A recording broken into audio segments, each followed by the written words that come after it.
آپ 22 لاکھ مربع میل پر تنہا حکومت کرتے ہیں۔ ایک روایت میں 22 لاکھ اور کسی روایت میں ہے کہ 24 لاکھ مربع میل پر حکومت کرتے ہیں۔ یہ معمولی بات نہیں ہے۔ 22 لاکھ مربع میل پر حکومت کرنے والا بادشاہ کیسا ہونا چاہیے؟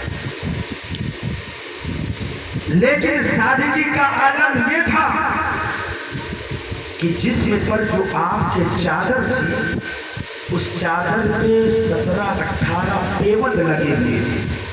کتنے پیوند؟ 17-18 پیوند لگے ہوئے تھے۔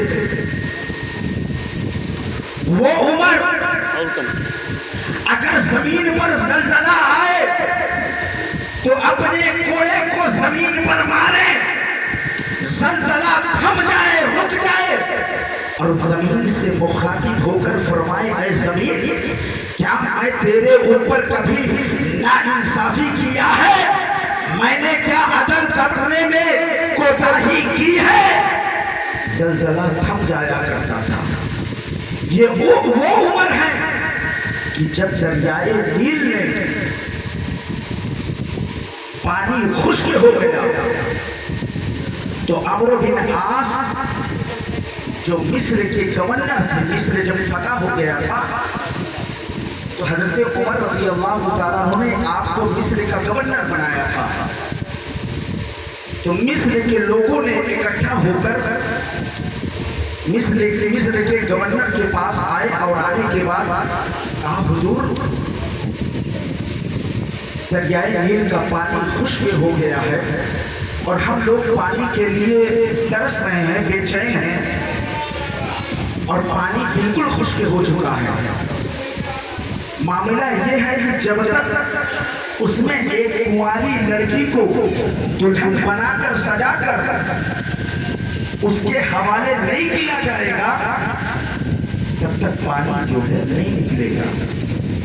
آپ نے فرمایا اسلام اس کی اجازت نہیں دیتا ہے کہ کسی کی بلی دی جائے، کسی بے گناہ کی بلی دی جائے، اس کی اجازت اسلام نہیں دیتا ہے۔ آپ نے فرمایا کہ اگر پانی کے لیے ترس جائیں گے، پانی کہاں سے آیا؟ آپ نے فرمایا رکو، میں امیر المومنین تک یہ پیغام پہنچاتا ہوں۔ آپ نے خط لکھا اور قاصد کو روانہ کیا۔ قاصد سے سارا ماجرا حضرت امیر المومنین و حضرت عمر فاروق رضی اللہ تعالیٰ عنہ کو بیان کیا۔ آپ نے ایک چمڑے پر ایک خط لکھ کر دیا اور کہا جاؤ مصر کے حاکم کو اسے دینا اور کہنا کہ اسے دریائے نیل کے حوالے کر دیں، اسے دریائے نیل کے حوالے کر دیں۔ اس نے لکھا کیا تھا؟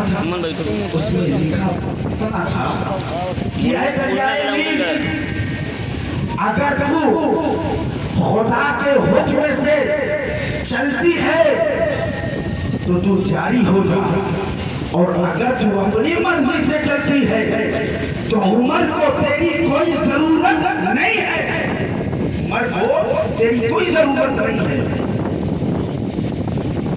عمر بن عاص نے جب وہ خط دیکھا، دیکھنے کے بعد اسے دریائے نیل کے حوالے کیا۔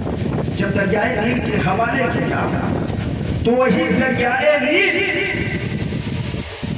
موزے مارتے ہوئی نظر آئی۔ پورا دریائے نیل پانی سے بھر گیا، لہریں مارنے لگی، اور آج 14 صدی گزر گئے لیکن آج تک وہ دریائے نیل بند نہیں ہوئی، آج بھی جاری ہے۔ یہ ہے حضرت عمر بن خطاب، حضرات محترم، جن کے بارے میں پیارے آقا علیہ السلام ارشاد فرماتے ہیں